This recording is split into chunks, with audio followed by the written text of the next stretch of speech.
Welcome to valuationpodcast.com, a podcast and video series about all things related to business and valuation.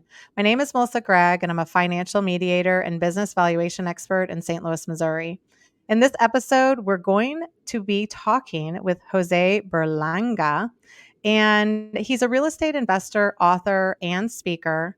He's located in Houston, Texas, and is a force of unwavering tenacity.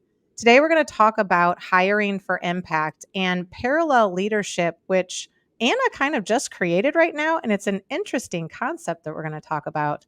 But welcome, Jose. How are you? Well, hello, Melissa. It's great to be here. Thank you for the invitation.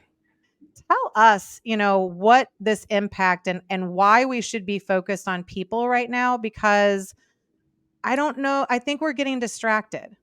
A big mistake that we make is to really make the business depend on us as the boss, as the owner. And when you start planning growth, a very, very important part that we forget is that when you initiate when in the early stages of building and starting a business, everything revolves around you. And that's fine because you don't have budgets, you don't have employees. Every action that creates a reaction has to come from you. And you have to create and generate those results. But as your company grows and as you gradually start incorporating other people into the business, now the results of your company and of your growth depend on not only your actions and your activities, but all of the different activities that occur within the different departments by each and every person that participates.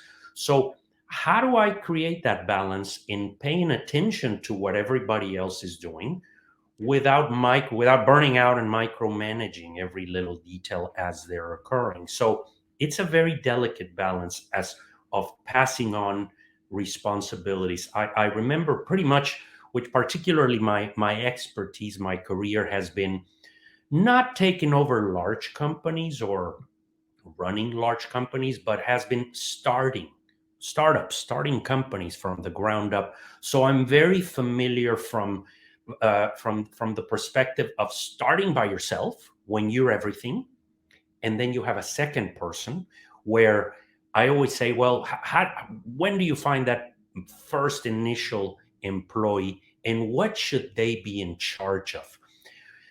The answer is when you start having enough of any one type of activity, whether it's operations, production, sales, marketing, accounting, when one of those activities start becoming unbearable, where you could actually use a full-time person to just take over one area, because there's another mistake we make is to hire someone to do a lot of things.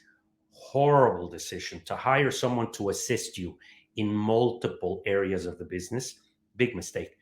That's how things start getting confusing in a business. You need to hire one person to do one type of activity, and it needs to be the one that starts growing the fastest, consuming so much of your time.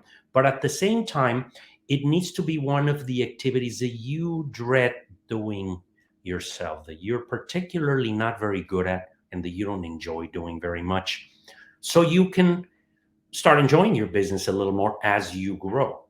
So that's where the delegating begins.